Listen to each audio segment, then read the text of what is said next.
Good evening. This is the Public Welfare Subcommittee meeting on Wednesday, May 24th. Let the clerk note that all three members of the subcommittee are present, Councillor Heath, Councillor Boone, and Councillor Mack. Is anybody present recording this meeting? If you are, there's a notice on the door. We are going to start with item 1, which is the FY 2024 budget hearings. And we will be doing it in order of the agenda. And so golf department will be first, and we'll welcome Mr. Frank up with the mayor. Hi, everybody. Hello. Madam Chair, this is for all of the departments here. You'll see a 2% cost of living adjustment for our employees that are listed. Additionally, those departments like the enterprise accounts that golf falls into, you'll also see a line item that says transfer to the general fund. Those are the indirect costs. Those are things such as health insurance, fringe benefits, the time used by the auditor, the purchasing agent, the HR director, the personnel that overlap with the enterprise departments, and the assistants through their departmental works. They basically reimburse the general fund for that work out of the enterprise account. This is funded solely through the memberships and the revenue taken in by the golf course itself. There is no tax dollars in this department's budget.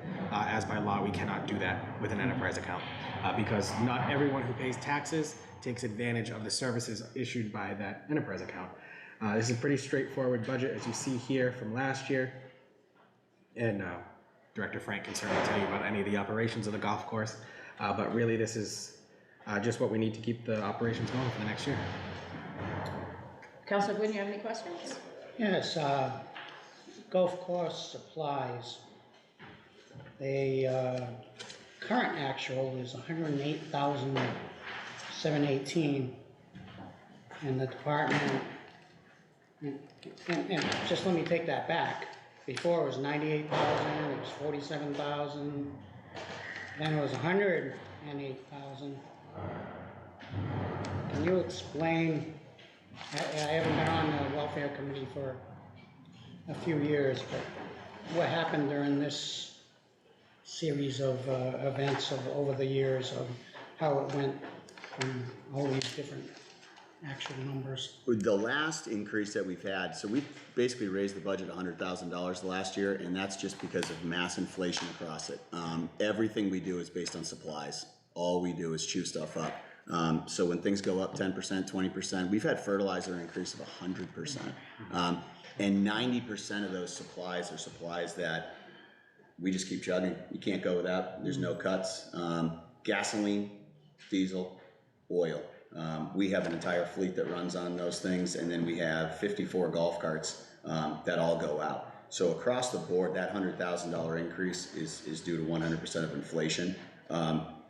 We know what our surplus is right now, and we know that revenue versus expenses right now, we're about 150,000 up right now, and in the next 4, 5, 6 weeks before the end of the fiscal, it looks like that's going to stay steady or creep up. So what we've done the last couple of years is we've tried to bolster everything across the board. We've invested in new equipment, new heating systems, cooling systems in the golf shop and in the restaurant, new roofs, things like that we have the money coming in, things that we've band-aided prior to this revenue.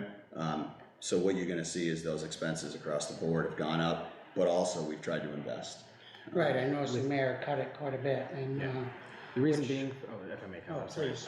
So you'll notice the original budget for last year was the $47,000.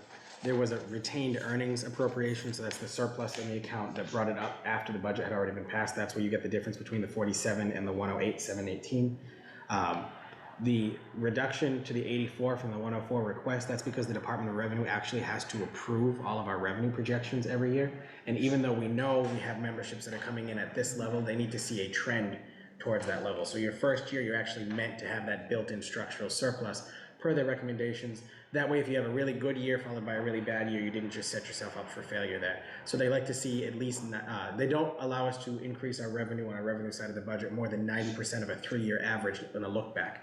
So that's why we couldn't really go higher than that in terms of projecting what our revenue would be in for the golf course on there. So what we'd like to do in the end, as you heard Director Frank say, where it's already anticipating a minimum $150,000 surplus in the golf enterprise account, that money can't go back and fall back to the taxpayers. That can't go back to the general fund budget because it's not funded from that. It falls back into the same revolving account because it's funded through those memberships. So we put it up as a free cash appropriation for the same purpose in the end, and that's how we can get around those revenue trend requirements. Thank you, Mr. Mayor. Thank you, Ms. Mack. Councilor Heath? I have no questions. I just had a question on the overtime, the being actually almost doubled from last year. Are you anticipating? It's gonna probably stay steady to that. We've put an additional person on, to make up for, basically, we've brought in some additional help because we had the retired, Jeff Prin, who left last year, so we had to fill that gap, and it's mostly on Saturday and Sunday shifts, and obviously with the pay increase. Okay, and my last question was on the substantial increase of repairs and maintenance from last year. Yeah. Cost of a golf cart tire has doubled. Okay. Transmission's doubled. Everything has, it's absolutely nuts. Can I just ask, so is it prudent to keep repairing them instead of replacing them if there's increased revenue in on the? Great question. We've done both. Actually, last week, we just got the last installment of 4 new pieces of equipment. It was to the tune of about $200,000. What we're trying to do is we're trying to buy pieces of equipment that'll last 20 years. The things that we don't use a lot, that aren't priority, we Band-Aid those. The things that we use a lot, that have to last a long time, that are big ticket items, and especially going forward, we know that their costs are gonna go way up. Those are the things we've invested in the last year or so. So a little bit of both. Yeah. What's the average lifespan of a golf cart? Of a golf cart, we only lease them. You So, lease them, yeah, okay. we do a 5-year lease, All right, so and that's not an. this is no year expense. 4, Okay. and they are falling Okay, apart. because you said tires, okay, all Yeah. right. All right. Yeah, and that's all part of the package, the lease Package that you have package. to Yeah, we do no maintain. maintenance on it, we pay a premium, but they get destroyed. I have no further questions. Who destroys the golf carts? We usually go like this. Anybody else? Okay, thank you, Director Frank. Thank you. Thank you very much. That helps, thank you. Thank you. Mr. Ellis, Council on Aging.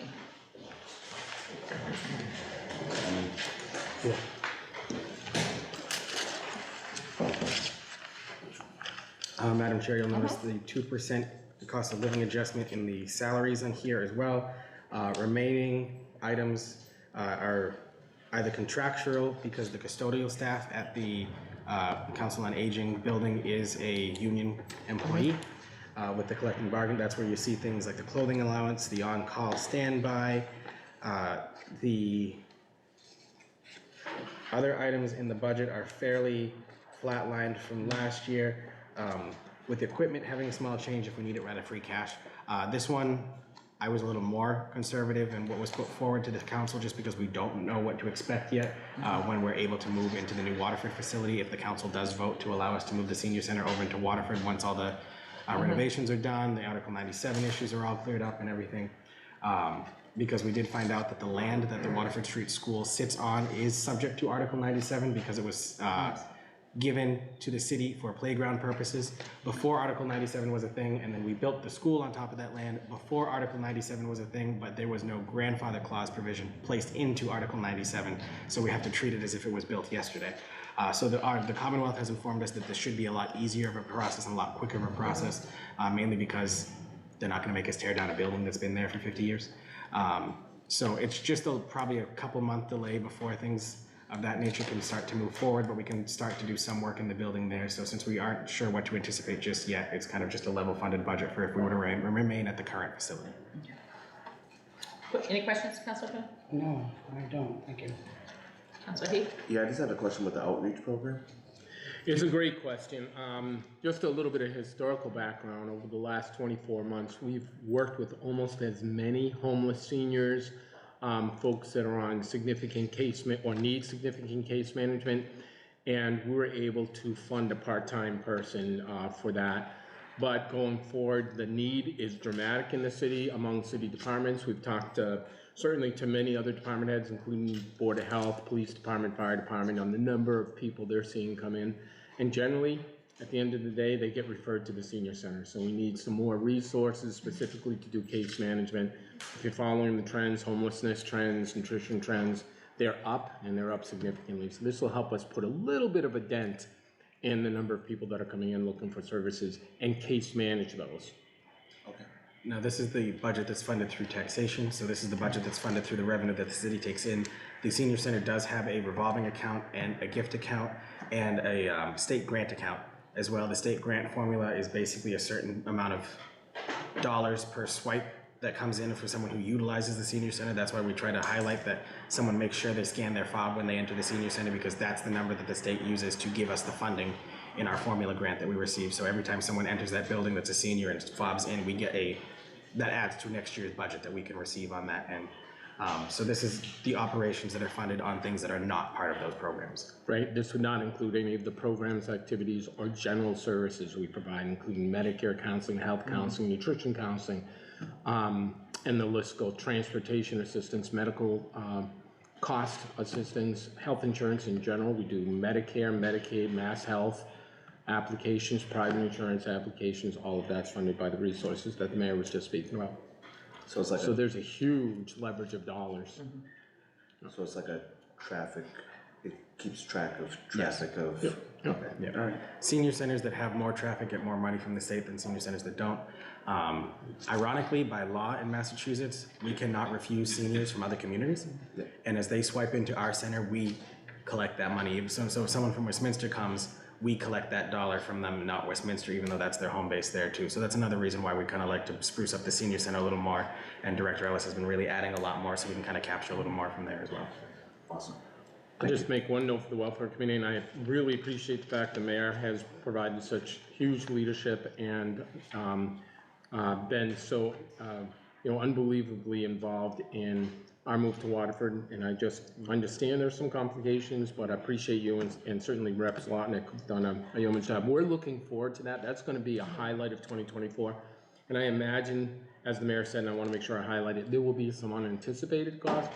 So we may be coming before the welfare committee again, but I'm hoping not. I mean, if if you watched our operations, we're pretty frugal with our dollars. We like to stretch them as far as they'll go. So I'm hoping that won't be a huge problem. I think too, when it comes to the Council on Aging and the Senior Center, that people in the community have been generous with donations, and my hope is that those continue, because they're extremely important. Because you provide a wonderful service. Getting in regards to what Councilor Heath said about the outreach program, even I feel, that's a low amount. I mean, there's definitely a great need in this community. And so I wouldn't want to ever see anybody turned away. And I do agree, when you move to Waterford Street, there possibly could be additional expenses, because there are going to be other services and programs in there. And I think it's very important that, whether it's security to access to your area and stuff, that we look into that and that make sure that, sometimes when you have too many people in a building, things can go missing and things happen, and that can increase costs. So I think I would rather see people spend the money to secure things to start than to have problems later on. Those are all in the plan. Especially when, young kids there and stuff, and they can be mischievous, so. But thank you, Councilor Ellis. Older kids can be mischievous too. exactly. I just want to let you know that. Yes, I have 2 of those. Stop looking at me. Any other questions? No other questions? Thank you very much. Thank you. Thank you. I do want to just make a mention publicly. The chairman of the Council on Aging joined us today. I appreciate his support and Great. involvement. Thank you, Ron. And he'll be up with us for our last item. Thank you. Library Director Case. Hello. Hi. Similar to all the other departments, Madam Chair, there's a 2% cost of living adjustment on this for the staff. I will say this is one of the only departments that we have that the amount budgeted for the department determines our certification. For the library, that 2% cost of living adjustment for these staff members actually gets us to where we need to be, with a little bit of a very small amount of a wiggle room there. If there were to be any changes there, we'd be in a little bit of a closer range of potentially losing certification if those weren't to go forward. But this is something that we meet where we need to. There's also a state grant account that's given to the libraries. This is accounted for on our cherry sheet, so the local aid that we receive from the state for library funding as well. Because she's here, I want to thank Director Case for her years of service for the city with her upcoming retirement this December. She's been great to work with the past 3 years, and I've really appreciated getting the chance to work with her, and I just You as well. can't say Thank that you. enough. But thank you. But she can answer more of the fine-tooth comb details of the library and the regulations around certification and the programming that goes on there and everything else associated with it. Councilor Boone? Everything looks pretty much straightforward, pretty line item. I just, out of curiosity, with the advent of the internet and other resources, is the participation in the library increased, decreased, stayed the same? It was increasing up until the pandemic, and we're still climbing up to pre-pandemic levels. We're not there. But during the pandemic, we instituted other programs and a lot of ebook purchases and e-materials that, even though they don't require people to physically be in the library, they require our purchase out of our books and periodicals funds and our technology and our reference people to assist them to make them available. But with our storytime programming, especially programming geared towards children's, we largely gear most of our programming towards children. We had to just recently add a third story time each week because we were turning people away, and we don't want to do that. So we limit 30 people in the story time room at a time, and we now do 3 a week, and most of them are full. So even though circulation numbers may be down in terms of physical books, they're higher than last year at this time, so we're getting back to where we should be. It's just people are using the library for different reasons now. It's not simply to go check out physical materials. We do have our Wi-Fi and our internet traffic has increased as well. Very good, thank you. Councilor Heath? Yeah, I was on the same page as him, because, you know, as they're looking at paper, I'm looking at it digitally. And, you know, this is just, you know, there's no more cassettes and things as such. And I mean, I have a lot of audibles and, you know, ebooks and things like that, but I don't remember when someone actually flipped pages. So I'm glad you clarified that as far as the traffic that's coming in. That's not all for just the books. So that's great to hear. So that's all. Okay. I was along the same lines with the number of the, on line 690 on books and periodicals, because I'm like, 26, you know, that's a lot, but if you're talking about ebooks, but I think the important thing too is I just learned, I didn't know ebooks were available for people, you know, like, because I'm always buying my own, and I think that's an important thing, message to get out to the citizens, that those are available. No, that was my only concern because of, you know, the circulation. But I have to say that the service that you provide, the story hours, I hear wonderful things. I was in there for the book sale a couple of times, and we have a beautiful facility, and the Friends of the Library are very supportive, and I just think that, you know, Gardner is very fortunate to still have such an asset and a resource available to people, and, you know, so thank you very much. Thank you. Thank you, nothing further. Thank you. Thank you. Airport, I'll be doing that. okay, all right, the airport, the mayor. Thank you, Madam President, Madam Chair. This is, again, similar to the other ones, a 2% cost of living adjustment for the airport manager. You'll see that they had put in to see what it would look like if the airport manager became a full-time position. Excuse me, the workload is there for a full-time position, but we just weren't able to afford that in this year's budget. There's a lot of work that's been done at the airport under Director Davis in terms of replacing the floors for asbestos remediation, getting a lot of work done, getting the paperwork behind the scenes up to date in terms of our leases, our fuel sales, our rental figures that are there. There's really a lot that's been done since Isabel took over the role there. You'll see that that's also why in 2022 the budget was $11,600 as compared to the $35,000 that we see today. is because there's a lot more work that's being done. That's not just Isabel's salary, as Director Davis, excuse me, her salary, but that's also just the increased work that we know is going to be planned for the airport. And this is all in addition to the multi-million dollar, the $4.5 million grant that we received to redo the runway. So this is just the general operations of the department. Councilor Boone?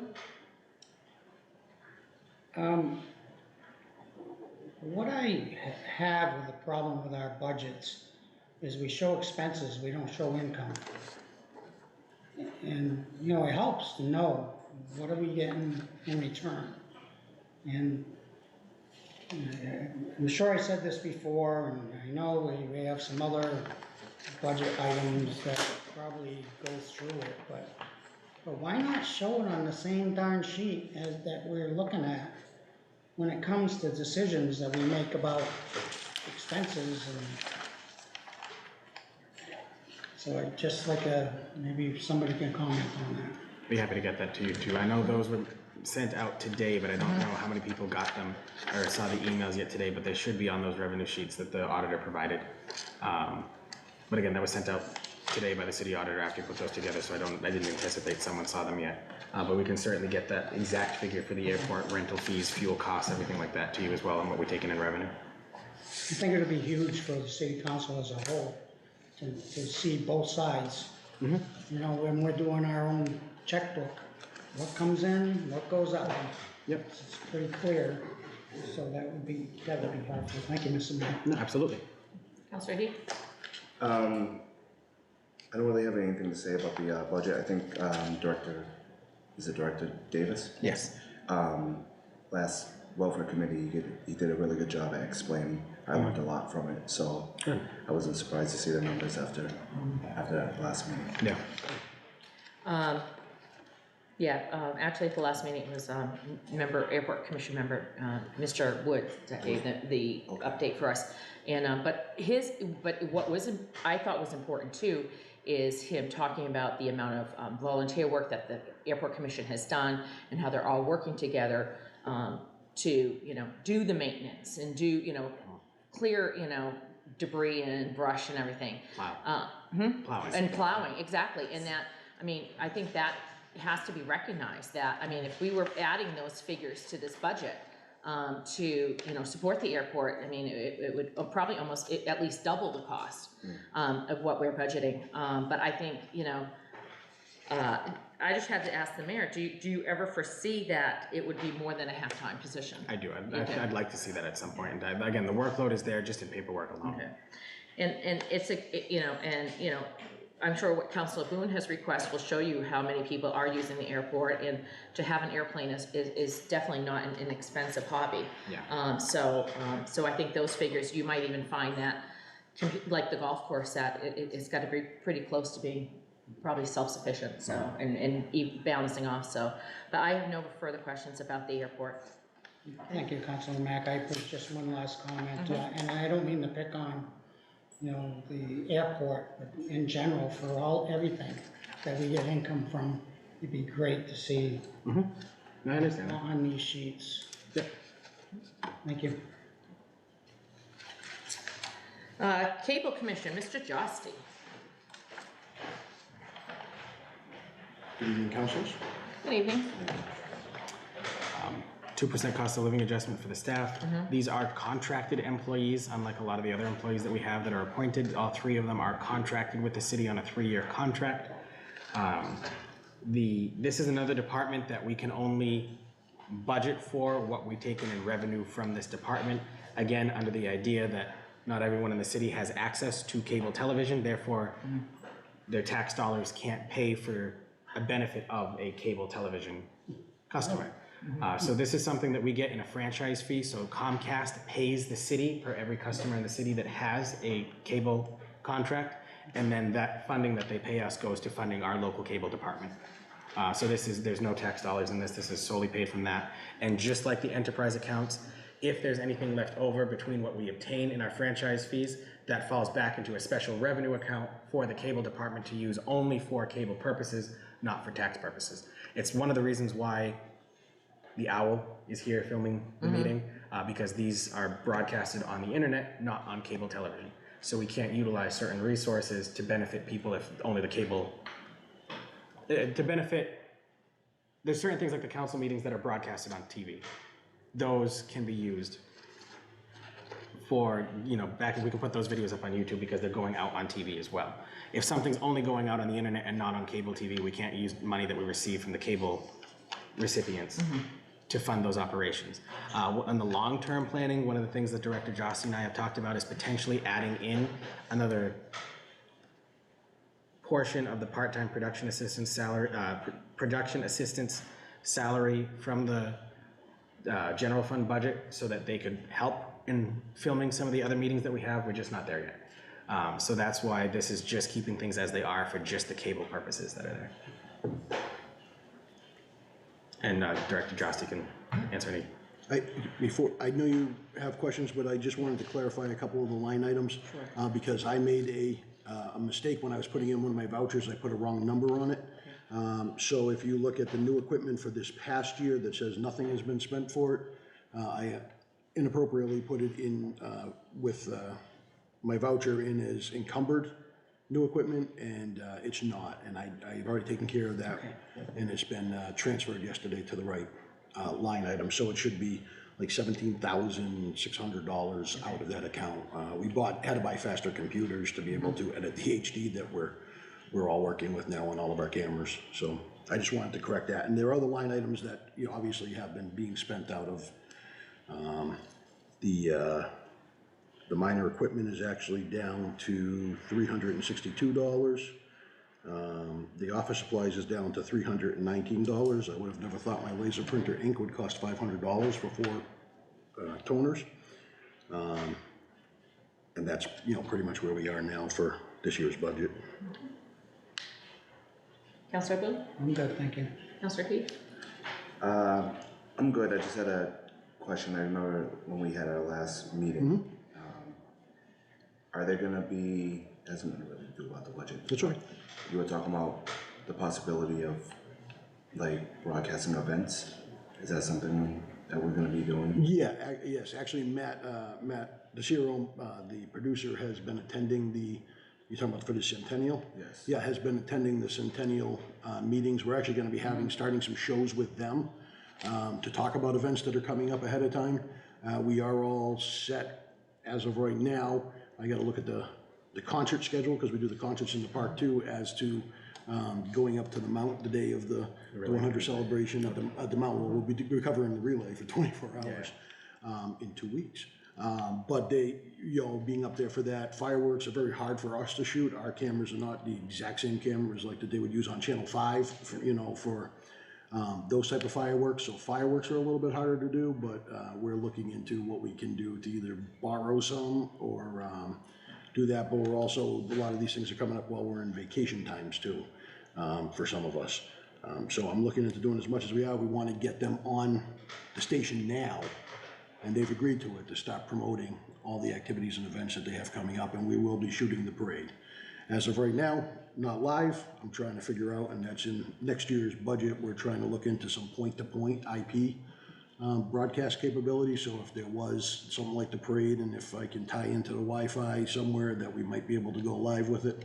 But, you know, if we wait an hour or two, like Memorial Day, we'll be at Monument Park, we'll shoot it live, and then we'll go back to the studio, put the graphics on and make sure the sound is good, and then it'll be on that, you know, in a couple hours after the ceremony's done. And that's the same type of thing we would do with the parade if we can't go live with it. Awesome. Can we have the music not so loud in between, like the regular programming? I'm in the middle of the night when I'm watching. I understand, and I appreciate it, because I hate it and it happens with regular television too now. Every commercial's louder than the show's softer. FCC was had a rule against that. They don't. I've looked.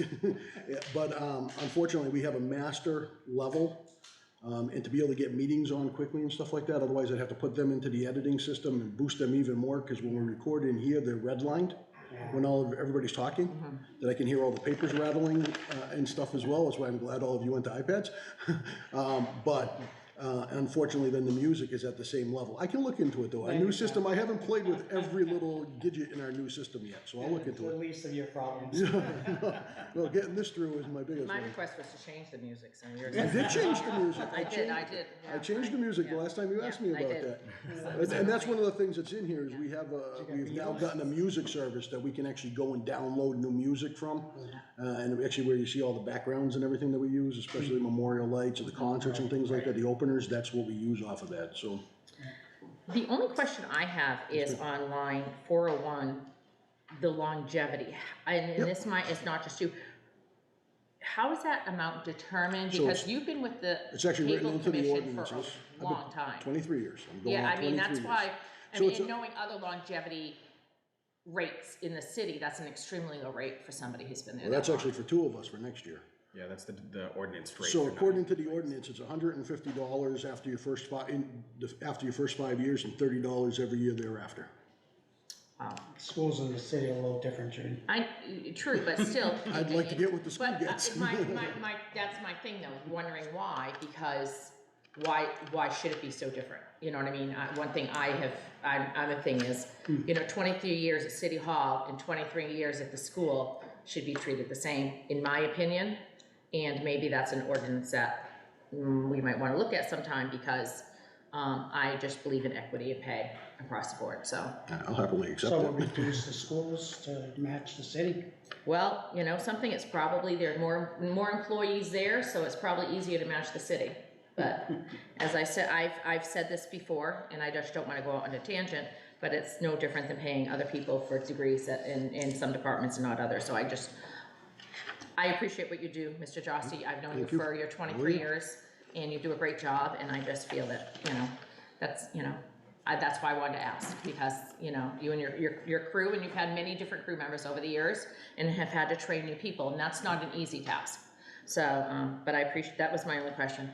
But I appreciate everything you do. Thank you. Thank you very much. Thank you. We're gonna take Director Beauregard we're gonna do zoning and planning, is that okay at the same time? Yeah, that's fine. So. He's not zoning though. Oh, He's just let's planning. just planning, I'm sorry. I'll do zoning. You do zoning, okay. All right, we'll just do Mr. I gotta find my little tabs here. Offers. Last page is Here you- Yep, it is. Good evening. Hello. How are you? Good, thank you. How you doing? Good. Mayor Nicholson? It's a 2% cost of living adjustment in the planning board agent's salary. There is no adjustment in the planning board salary because that has to be set by a separate ordinance. Just like we saw when we were doing the elected officials, Exhibit A is mayor, Exhibit B is council, Exhibit C is our board and commissions, and Exhibit D is the school committee. That ordinance has not been changed, therefore we couldn't allocate for any additional funding in planning board salaries. The rest is pretty straightforward from there. Director Beauregard can really, it's pretty simple, but he can answer any questions you may have. Seems straightforward. I thought it was very straightforward, Counselor Heath. Nothing. I had nothing. That was easy. You're all set? All right, excellent, thank you. Easy peasy. Director Pond, Greenwood Pool, And Disability Commission. and the disabilities, yes, we'll do both of them together. And I do have, where's my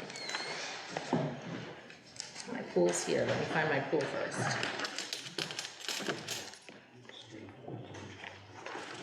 Here it is. Mayor Nicholson? Thank you. The lifeguards, I have a slight adjustment this year because the low step on our lifeguards, is this the one that was like this? No, it's because minimum wage Minimum wage went went up up. to $15 an hour this year. So we had to bump that up from $14.26, that's what they were making before? $14.25. $14.25. So we bumped that up to the $15 an hour minimum wage, so that's reflected in the part-time lifeguard salary and wages. The rest is pretty straightforward from what you can see there and what we spent in years past. Counselor Boone? Again, this one's straightforward. I think the only thing that we got hit with was that extra cost on the pool filter or system. Filtration, That was Yeah. kind of disappointing. that we didn't have a contract in place to set that price, but other than that, I'm okay. Counselor Heath? I mean, I guess it's straightforward, however, I don't agree with the pay rate for the lifeguards at all. Actually, it's, minimum wage did go up, but I had actually asked, I forgot, I'm sorry. We gave more last year just because I was actually having a hard time attracting lifeguards, and that was a shortage across the state, so we had actually increased it to $16 an hour, so, and I have, you know, we have attrition, you know, the college kids graduate and go out and get, you know, real life jobs, so I have about 6 or 7 applicants in the queue to backfill those positions right now. All right, so the issue that I have with $16 an hour is you have to go through a lot of hoops to make $16 an hour. You can make $18 an hour flipping burgers at McDonald's. So I know a lot of my football players have, not that I should say that out loud, have gotten kicked out of the pool because they're jerks. So with that being said, They're a little fresh. you know, yes, and it's the lifeguards that gotta do it. So the lifeguards gotta save lives, they gotta play bouncer, they have to play, there's a lot that goes to it for $16 an hour, and I think that's why you're not getting people. I just don't agree with the rate, like, at all. I feel like with Dunn's Park, I think we talked about Dunn's, Lake Dennison, we don't know exactly how much that pool's gonna, I would assume there's gonna be a big need for that pool. With the parking lot that's gonna be going in, there's more parking, hopefully, that they use. You know, I think if the pay rate was attractive, you can be more selective on who you choose to go ahead and give the job to, rather than just taking whatever applicants you have. So I don't disagree with you, Yeah. but it's the trend across the board with the city. Speaking as the HR director, not the pool director, I will tell you that we have turned away individuals that we didn't feel were appropriate for the job or qualified. We actually had better staffing levels than other pools and other state agencies across the state last year. And a lot of that has to do with Diana and Jess, who have been with us for a really long time, and the swimmers that come in and they want to be lifeguards, they enjoy working with those women who train them well, who work with them. And a lot of times, the more senior people, such as Diana and Jess, will take the brunt and deal with the naughty boys and girls who need to be extricated from the pool. But like I said, I don't disagree with you. I would love to be able to offer that. But I think we're also looking at what that budget looks like. So if the mayor tells me I can increase it, I certainly will increase it. But I think it also has ramifications across the city with regards to other positions that are paid at or just slightly above minimum wage and that are actually in unions. Yeah, well, I think, you know, once you go ahead and become trained to be a lifeguard, a lot of them, lifeguards, they like to, you know, they hold that title like they went to Harvard. You know what I mean? It's something that they go ahead and they live. I mean, my fiance's father was a lifeguard, and I still hear about it. And I think you know him. I know So like, he's, you know what I mean? He still talks about it. So like, again, I just really strongly believe that if the rate is right, then we can extend the hours, we can extend the days, we can utilize that so much more. Because there's nothing worse than it being 90 degrees on a Sunday and you're just driving by a gated pool. And we've opened it when we've had the heat waves. And then I track, like, what does that foot traffic look like? We make sure we put an announcement out there, there's a heat wave, we're opening up the pool on Sunday, we're extending the hours to 7 or 8 o'clock at night.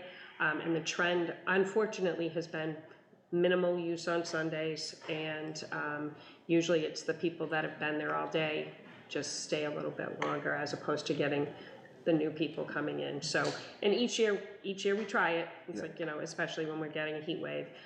This year, we're excited to fire up the new filtration system and see how that works instead of crossing our fingers and hoping the filtration system stays working all season. You know, and unfortunately with school closing so late, we're not going to be opening till the very, very end of June. So, but we've already started having our swim lessons fill up. they fill up very quickly every year. We don't have to do a whole lot of advertising because the reputation of the swim lessons offered for the Greenwood Pool is amazing. So. Just to piggyback off of that as well on my end, I agree if we could afford more, we should definitely look at it. It's one of those things that I think it's across the board, like Director Pond was saying, at the city, we have to look at all of our salaries. The Commonwealth did just announce last week that their lifeguards at state facilities are gonna be $25 an hour with a $1,500 bonus if you stay through the summer, paid at the end of the summer. We just can't match that. Right. It's just not something we can afford at this time, but it's one of those, I was talking to the lieutenant governor about it, where she was a lifeguard when she was in college, and she was like, if I was making $25 an hour with a $1,500 sign-on, retention bonus, not sign-on bonus, it would have been a lot different. But it's just where the market shifted real quick, I feel like, and we'll see what we can do later on in the long run, but right now, this is just what we were able to do. And my concerns were, as you know, along the same lines, you know, of the pay for the lifeguard. I mean, it's an enormous responsibility.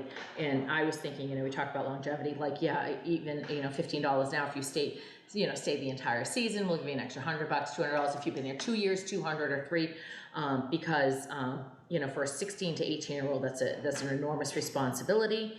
And, you know, so we're looking at budgeting about 3,670 hours at the pool. You know, I don't know how many lifeguards are on at a time, and only, you know, and $1,000 for overtime, and not knowing what the water conditions will be at Dunn's. I mean, it is, you know, it's a great resource, and I just want to see it, you know, make sure that it is funded, because this is, again, one of those assets that everybody in Gardner can take advantage of. There are a lot of families that do. There's nothing that brings me joy than going by the pool and seeing it crowded, or when I go on Dunn's on a weekend, the picnic tables are full starting at 9 o'clock. And it's, you know, and people, you know, especially those that live in apartment buildings, and we're gonna have more apartments in Gardner, they take advantage of these outside spaces because they don't have them. And I think that's something that in the future we have to keep in mind. But I absolutely do agree that, I mean, and it's, you know, it's sad. I mean, you know, even some of the union positions, nobody should be making minimum wage, and that's something where they're, you know, that the city's just gonna have to bite the bullet and look at it, because you're, as, you know, I have to tell you, Director Pond, you're not getting applicants for some of these jobs because of what Gardner pays compared to other communities, and that's the reality of it. Because my only other question was repairs and maintenance, 4,000.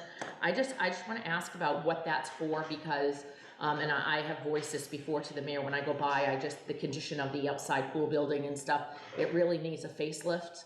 I don't find it very, you know, attracting. It looks like it's kind of, I don't want to see us not maintain anything on the outside pool, because we've learned a really tough lesson with the indoor pool. So I just wanted to ask about the maintenance and repair So line. we've taken care of, you know, first it was we resurfaced the pool because that hadn't been done since it was installed. Now we've put a new filtration system in. I have been talking to Mayor Nicholson about re-siding and the buildings that are out there and putting new roofs on them. So that's obviously more than $4,000, but it's, you know, how do we go at it? You know, is it 2 separate contractors?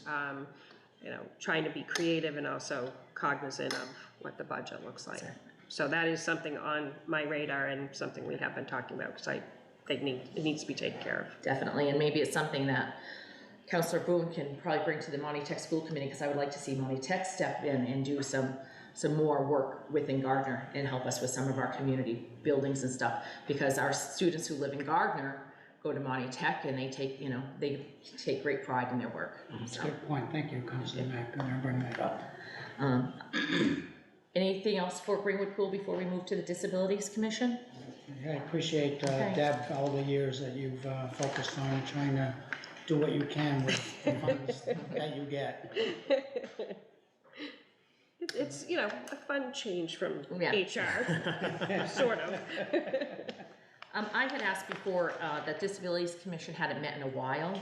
Is it something that?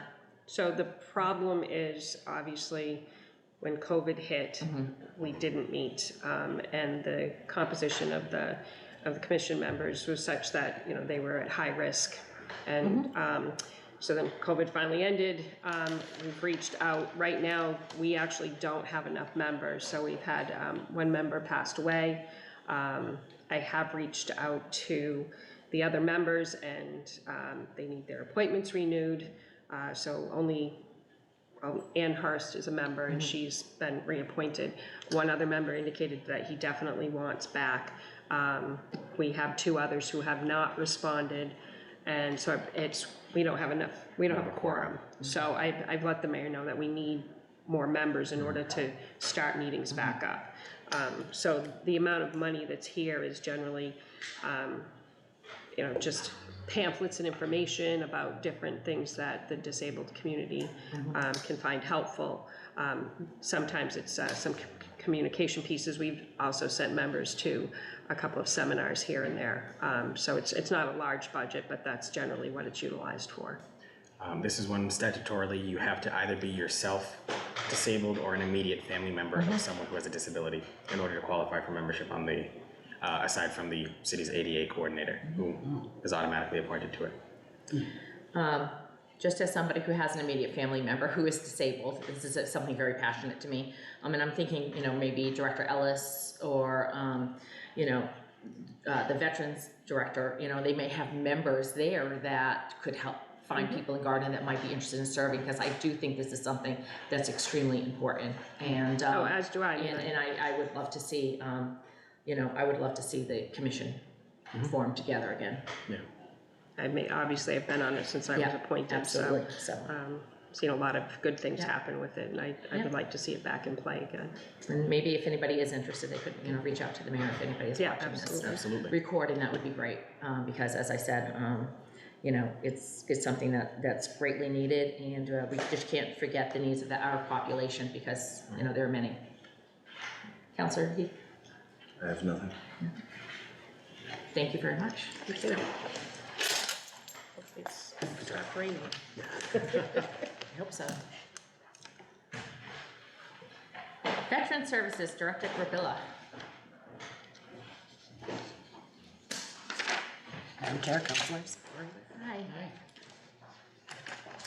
Mayor Knuckleson. Thank you very much, Madam Chair. This is a 2% cost of living adjustment for the director, the assistant, and the clerical staff. The rest is IT. We've been working with the IT department to see if there's ways we can double count that and some of the stuff that he already has budgeted for. The professional development and travel, if that's something that we want to address later on in the supplemental budget, we'll probably come back to that one, but we want to make sure that we just start somewhere and we stay within our means. With the overall budget requests that came in from the departments, and what we had the money to put forward as part of the balanced budget that we're required to statutorily put forward, $7 million had to be cut between requests and the actual budget that was submitted, so this is just a small one of those that was there. Veterans benefits, this is something that I want to make note of. This is one that we receive reimbursement for from the Commonwealth. This is something that we are statutorily required to give to those veterans who have earned these benefits. This isn't one that I don't use the term qualify for those benefits, it's earned those benefits, because that's exactly what's happened. And we're missing a large portion of our population that meets those. This is one traditionally before COVID, we purposely lowballed and then waited to see what our client load was. Come time for the supplemental budget, we'd come back and fill that in. This is something we've done several times with the veterans benefit line item, because we don't know what our client load is, because it could fluctuate from here and there. Director Gabriella can talk about some of the outreach programs that she has planned to try to capture some of those veterans in the community who don't currently either know that they qualify for these benefits, or that these exist in some cases. So we do plan on performing some outreach for that. The state reimbursement is about 75% of what we pay out. Director Gabriella has been doing a lot of work to make sure that if someone qualifies for VA benefits rather than Chapter 115 benefits, we get them off of our Chapter 115 rolls and onto the VA rolls, because you actually get a higher monetary compensation from the VA than you do from the city's Chapter 115 program, but you can't double dip in your benefits. So if someone's on Veterans Administration benefits, they come off of ours, and so that's where we doesn't hit our budget in the end that way too. But again, if someone doesn't qualify for VA benefits, we want to still make sure that they're getting those what they deserve, and that's prescription reimbursement, that's medical help, that's a lot more that I can remember that Lynette can certainly take care of. But before I hand the floor over to her, I want to thank Lynette taking over Veteran Services for Ashburnham, Ashby, Westminster, Princeton, and Gardner. was no small task to begin with. She, 2 nights ago, was awarded a Quilt of Honor by the Central Mass Grange Association for the work that she's done in the area. And on June 12th, she's actually being recognized by Governor Healy at the State House for the work that she's been doing as well. And we're very lucky to have her here because of the work that she's done here. I can't be prouder of her. As one of the first department heads I had the privilege of hiring as mayor, and I can't wait to see what we continue with that work for. I know she hates it when I talk about her like that, but I had to. You want to talk about the, Oh, I'm sorry, excuse me. did you want to talk about the ID program so we can talk about the outreach side of things? Sure. So the ID card program, the main benefits of it is, one, we're trying to get our clients into our office so that we can screen them for benefits that they're eligible for. So everybody likes discounts, right? So it gets them into our office. Then we're going to ask them questions about their disabilities, if there's any diagnoses that they currently have, if they need to file any claims through the VA, or if they qualify for Chapter 115 benefits. After we screen them, we're gonna ask them questions about, is it okay if we send you flyers and things for different events? As most people know, if you go to like Memorial Day, Veterans Day, those numbers are starting to dwindle, along with participation in like the VFW, the American Legion, other nonprofits. So we're gonna ask them if we can send them flyers when we're doing specific events. We're asking them directly what type of events they would be interested in doing so that we can co-sponsor events with like the VFW and American Legion, because we're really trying to build those partnerships and make them stronger. On top of that, we're going to do a vet-to-vet volunteer program. So one of the main issues with veterans right now coming back from Iraq and Afghanistan is they're coming back with undiagnosed PTSD, they're isolating themselves, they're staying at home, they're missing that camaraderie that they were having, so they're very isolated. So this is a way to get them out of their home, get them more active in the community. So we're gonna pair them up with a veteran that's either disabled or that's elderly and needs help. It can be anything from a ride to a doctor's appointment to, mowing their yard, anything like that. But then you're building those relationships, and it's helping getting the younger veteran out of their home so that they're able to be more active in the community, and it helps both parties' mental health. So we're trying to rebuild some of those relationships. So, and then another initiative that we're trying to do with this program is, one of my big things is I really am a big proponent on shopping locally. I like to steer away from big box stores. I think it's important to try to really enhance the local economy by shopping at mom and pop shops. So we're going to ask these local establishments if they would offer a discount to our veterans. So we're going to be sending out letters to most organizations that are locally owned in all of our communities and ask them if they would offer this discount. It could be anything from a barbershop saying, well, Tuesdays are our slow days, so we'd give you a 10% off discount on Tuesdays, to a restaurant saying you get a free appetizer if you buy a meal or a free drink if you buy a meal. It can be anything and everything that they would like to offer for that. And then what they would receive from that is we would have a list of all the businesses that are gonna participate in our program. We're going to end up eventually having that on our city website. And I think once a week, we're going to highlight one of the organizations, one of the companies that are gonna be partnering with us, so that they get free publicity from it too. And then they will get a decal they can put in their window that says, we support Wachusett veterans, or something of that nature. So it also lets the community know that that organization is supporting our local vets. So it's a pretty big initiative. We've already purchased the ID card machine, so we're on our way there. I'm hoping to have it up and running within like a month or two. I think that we should be sending out, in probably about 3 weeks, we'll be mass mailing out all the letters to businesses. Once we get a pretty good system set of businesses that are gonna be participating, then we're going to actually roll out the program. I like to compare it to the football cards. Yeah, exactly, that's what I was just thinking. But in order to qualify for those discounts and get information on those other stuff, you have to get in the door. Yeah. And that's how we find out what you qualify for, what you may be missing to help find again, someone may not know what's out there, because I was a history major who went to law school. I don't know a lot about veterans life and veterans benefits because I didn't serve. but someone who, I also don't know every law that's on the book, even though I have my law degree. It's one of those things that you don't know what's out there sometimes unless sometimes you learn what's out there. So this is our way to help teach people what's there, and that's going to be one of the benefits of it. My question is, compared to the Veterans Administration benefits, when people come to your door, is if they make too much in Social Security or something, are they limited what they can get for services for you? Because I know that happens with the VA. So, kind of. So there are so many different programs on the federal, state, and local level that are financial based, and each of them have their own financial terms. So we'll start with the federal level on the VA. The VA has a pension program that's financial based. Their income limitations for that are extremely low. We're talking, I don't know the veteran one offhand, but I know that the spousal one is less than $11,000 for the year. We're talking somebody that's barely getting SSI and that's it, nothing else to be eligible.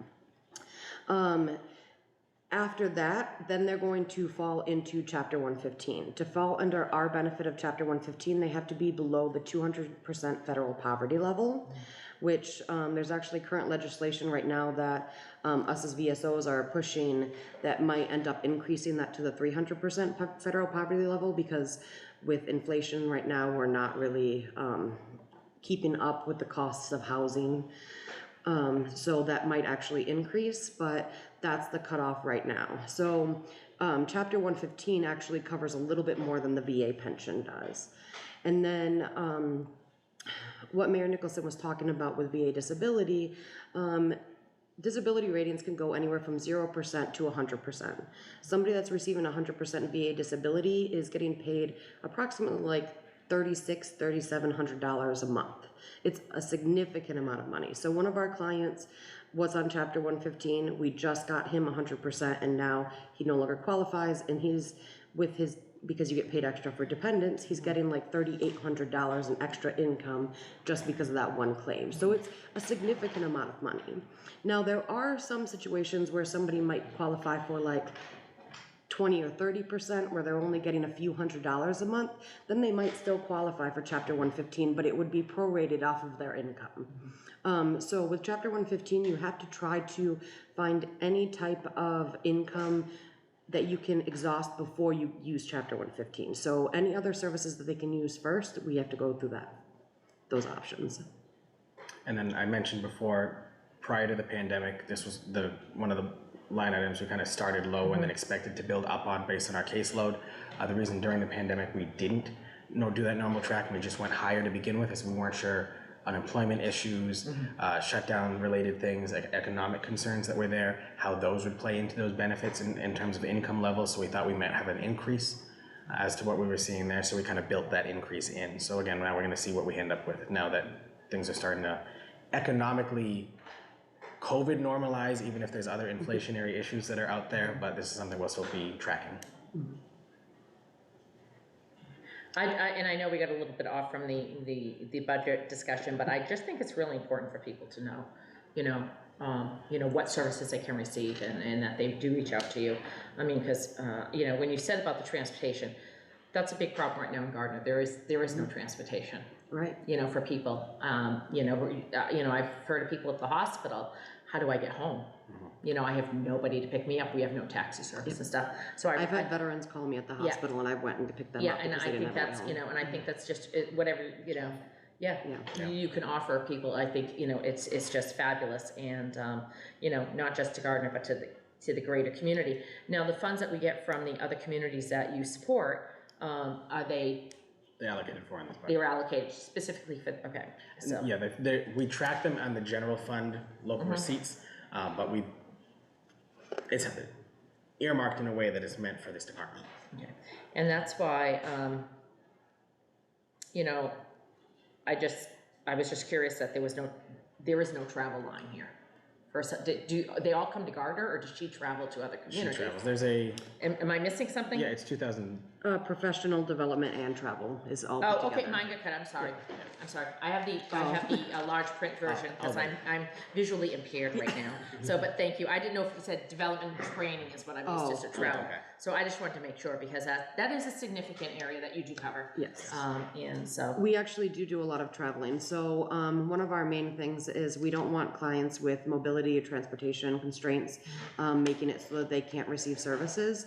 So myself and my assistant director, we have met with clients in their prospective town halls, or we've actually met with them in their homes as well. So that's one of the big services that we do, because a lot of our clients have mobility constraints, and we want to make sure that we're still being able to help them as well. Yeah, we are working with a local or soon to be hopefully local taxi cab company and a locally owned rideshare program that should be opening within the city in the next 18 months. But until they finalize everything, it's one of those, I don't want to rely on it too much yet until we get the official ribbon ready to be cut. Type excellent, situation. great, thank you. Any other questions, Councilor Keith? I just want to say congratulations. Yeah, Thank you. absolutely. That's a Thank Yeah, big that's role. great. That's what, I mean, you're doing your thing. I Yeah. appreciate you. Thanks. I have a few Vibes. things. Thank you. Yeah, Councilor Boone? So are you in MVOC downtown, or where, I don't know where your office is? My office is actually right here. Who's here? Yeah. I'm in the So- dungeon. So how do you communicate or relate with MVOC? So I actually partnership quite often with MVOC. So we actually just had a training that we did for MVOC veterans, and that we sent out to all of our Chapter 115 clients. We did a financial literacy program through MVOC, and we sent it to all of our Chapter 115 people, because they are low income, to help them with budgeting and things of that nature. We've also worked with MVOC hand in hand with anybody that comes into my office that has housing insecurity issues. I reach right out to my contact at MVOC, and he comes to my office. We sit down with the veteran together, and we do the application for MVOC and all the applications that we're doing here as well. So we definitely offer wraparound services, and we partnership very closely with MVOC. I think, Mr. Mayor, if we have a building we own downtown, and we can put a nice spot downtown where these veterans can see it and go visit, that'd be a wonderful thing going forward. Just a thought. It's a shame that some of these veterans are getting kicked out of hotels in New York to bring in illegal immigrants, but that's another story.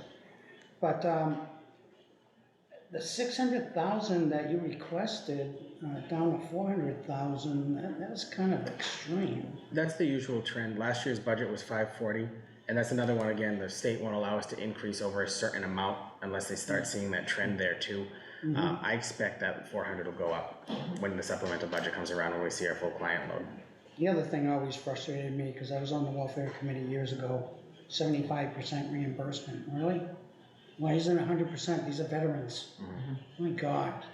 And, you know, the city has to pay for it. I remember we were getting people from Washington State, Hawaii, and I don't want to knock that, but they were coming to Gardner because we had good services, and we took care of them.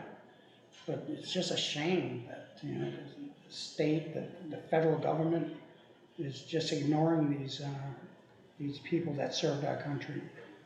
I'd love to talk with you some more about it. I don't want to drag Anytime. on our budget meeting. Thank She's you. in room 29, so she's right next to the handicap entrance in City Hall. Okay, thank you. I have no further questions. I just think that we should be proud of the services that we do offer, because it's more than what a lot of communities do. And Gardner has always shown great pride and appreciation in their veterans. So thank you Thank you, again Madam for Chair. everything you've done. Councilors. Thank you. Mr. Mayor, the planning board. Zoning board. Zoning board. Oh, I did. I'm sorry, I skipped that. Zoning board. It's okay. This is also pretty similar. The wages for the board members are the same as currently listed in this compensation schedule, Exhibit C. The communications, those are the required notices that have to be sent out and required mailings. Some of that is borne by the applicants themselves, some of it has to be borne by the city, and then the rest is flatlined. Yeah, because you cut that down to 3,000, so isn't there going to be a lot more you're not expecting? One of the things that we're trying to do more with the planning board and the ZBA is if there's an applicant that comes to us saying, I want this type of a variance, or I want this change, or I want this application here, we wouldn't be sending out notices if it wasn't for that person's application. So one of the things that several communities do, and it's what is being recommended by the Department of Revenue now, is that those costs are now passed off to that applicant, because the city wouldn't be paying for 2 or 3 or 4 newspaper publications if it wasn't for that applicant's being before the zoning board. Same thing with a lot of the times with the zoning boards, we have to send abutters notices of, depending on what it is, a certain radius. from the Exactly, I property. got notices like 2 streets over. Yes. So up until I began as mayor, all those costs were being 100% borne by the city. We're now we started sharing those costs at one point. We're slowly transitioning to the point where it's the applicants who bear that cost because they're the reason why those costs are being spent. And if we didn't have a local newspaper, how would we be publishing those? It'd have to be either the Telegram or one of the larger. Which is gonna be extremely, much more expensive. Correct. The than- state law than requires it Gardner be in News. a newspaper of general circulation in the area. Wow. To put this into perspective, the laws around bidding certain projects of over a certain amount, luckily this was a state project and not one the city had to pay for, but the bidding for the design of the Uptown Rotary had to be published in the Boston Globe, because that was the only newspaper that had the right circulation size for a project of that dollar size. Luckily, again, the Commonwealth paid for that one, but still, it's one of those No, we all pay for that. that's the thing. But as newspapers dwindle or either go into the more online format versus a print format, the laws haven't changed, and it's still a print newspaper in general circulation, and the circulation amounts are based off of what the law states. So it's one of those that our hands are tied at certain times, and I'm really concerned about that. Excellent, I agree. Counselor Heath? I have nothing. All set. I'm good, thank you. Yep. Do we do planning board? Yes, we did planning board. Okay, we That did was planning Trevor. board. Yeah. That was Trevor, so that's. So we're done with budgets. So we are done with the budget. Any other further questions on the budget, counselors? No, we're not gonna talk about the schools at this point. We usually don't because it was a presentation to the council as a whole.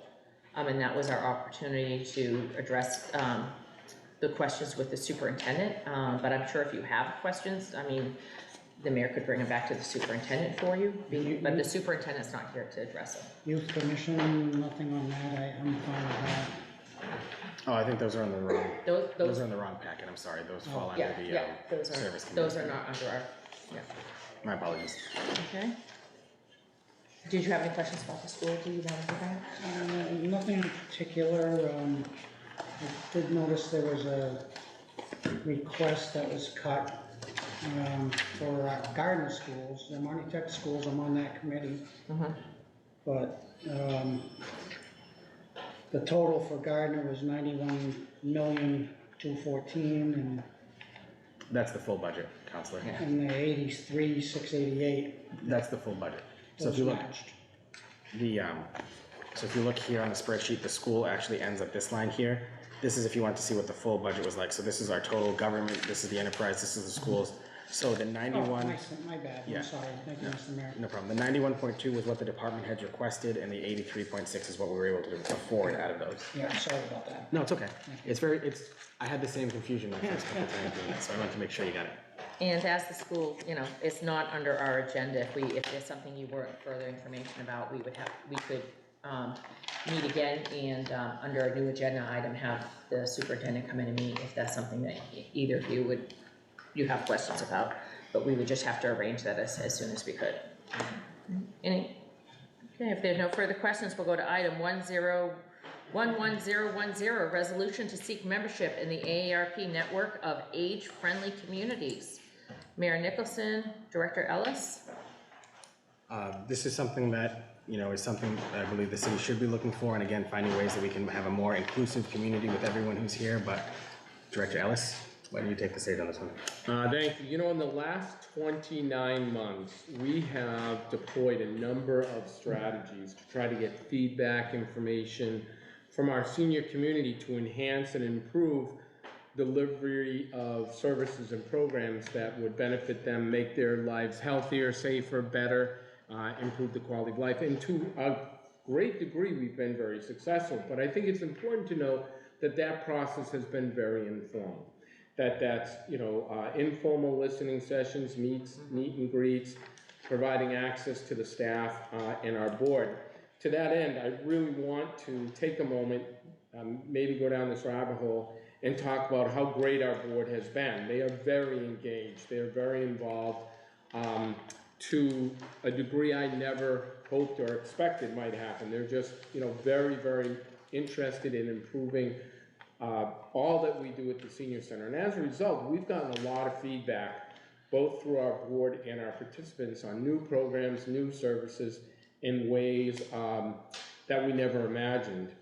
One particular thing that's come to fruition in this is really enhancing our partnerships with the city. And I think members of the Welfare Committee need to know and understand, and maybe bring this message back to the City Council, that no department really is an island among themselves. And so we've been able to support those strategies and programs by enhancing the work that we do with other departments. Earlier, you heard a presentation from the Greenwood Pool. Well, we started a senior swim program because our seniors were looking for more vibrant exercise activities during the summer months.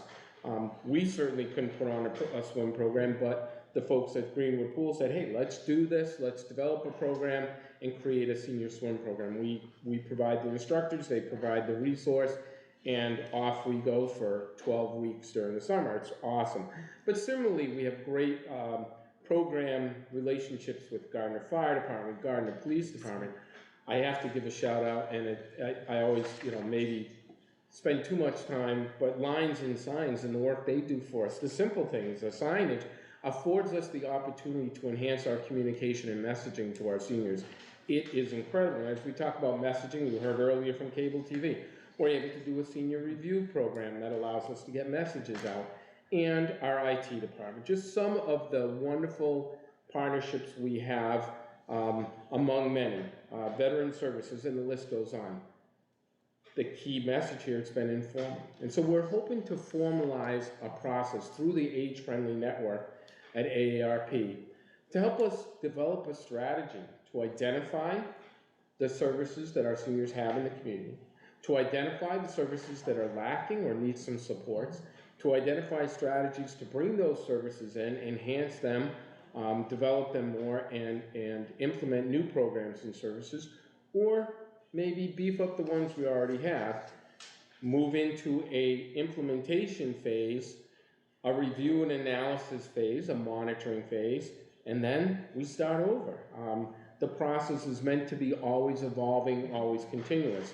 The beautiful thing about age-friendly designations is it gives us a framework to do this analysis, a framework to do this exploration of strategies, a framework to get feedback that's a little bit more formal. It allows us to put pen to paper and really be able to monitor and track the things that we promise to do. I'm really excited about it. I was excited about it when a couple seniors came to us and said, have you ever thought about this? It's, we've done it in other communities, and being able to look into it and have these conversations during our listening sessions last year with the board really reinforced the idea, yeah, this is something we have to do. I want to make no secret about this. This is work. This will be work. It's a strategic planning. It means looking at a lot of different things, hopefully piggybacking on and being able to springboard from the work that's already been done by organizations like Chenal 9, Haywood Hospital, the Veterans Organization, not recreating it, but really trying to enhance specifically the action plan they have as it relates to our seniors. How can we make this a better community so people want to live here, stay here, and can thrive here well into their senior adult life? I will tell you, a lot of the stuff we've already looked at, a lot of the things they propose, the city's doing. It's doing. So to that end, we're miles ahead of a lot of communities that have started age-friendly, because I think naturally, organically, city boards, organizations, and representatives know and understand the need for these types of quality improvements. But it gives us now the framework. It gives us now the plan, a master plan, if you will, for our senior community. So I'm really excited about it. I think it'll be great. It does require a number of things. The first step the board of the Council on Aging took earlier this month in May, they voted to endorse and to recommend going forward with the age-friendly process, unanimously, if I might add. We had about 30 residents that came and heard the presentation, and they were all excited about it. Nobody opposed it. which was, I think, pretty remarkable in and of itself. The board voted unanimously, and now we've sent to the city council and the mayor a letter asking for their support. I will say, and I don't mean to speak for him, but I will, our mayor has been remarkably responsive to the Gardner Senior Center. Our city council has been remarkably engaged and responsive to the senior center. And I understand that there's probably very little reluctance by the mayor's office to move forward with the age-friendly designation. I do plan to sign the executive letter for it. This is the resolution before you is the one that has to be signed by the legislative branch, so the council will have to vote to allow the president to sign it. Discussion on the item, anybody have any discussion before I entertain a motion? I have no discussion. Councilor Bill?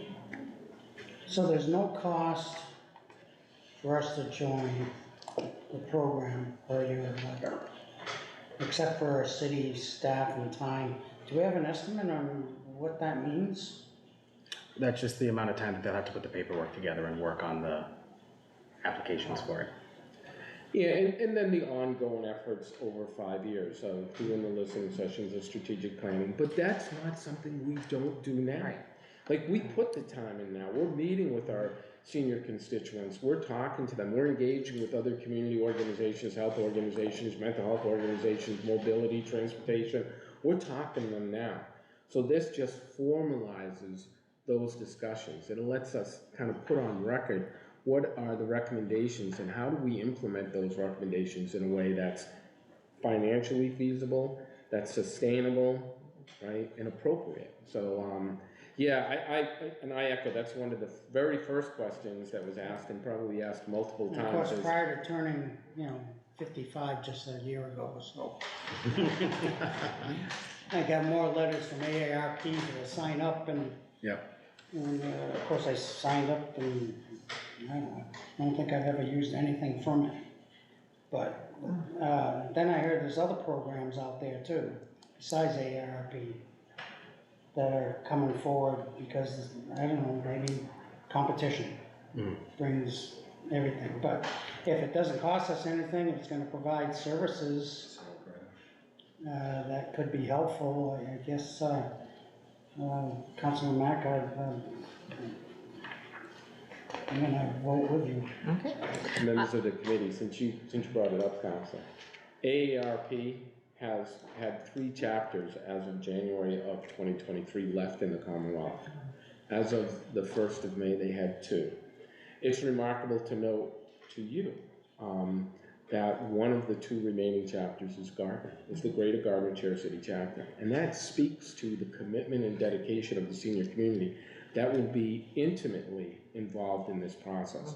I have no doubt at all that we're going to get a lot of support and a lot of engagement in this. And that's what drives down the cost and drives up the ultimate product, the quality of the product. I just, first of all, the AARP, I mean, besides getting a magazine and a lot of mailings, I mean, they do have tremendous benefits to anybody over the age of, I believe it was 50.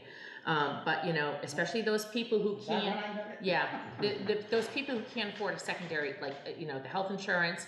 I mean, they have great cell phone specials, or even, can help people with free cell phones. People who have hearing and visual issues get the necessary technology. I've used it on hotel discounts. So it's like anything else. It's a membership that is as good as you choose it to be, and whether you choose to use it. And I just, I just think that over the years they've done so much. I see this process no different as the NEAS process of accrediting your school system.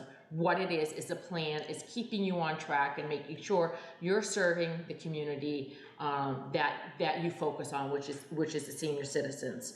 I, without a doubt, have always supported the seniors. I mean, growing up here, it was always Gardner's senior citizens population was always at least a third of our population, and I would expect it's probably higher now.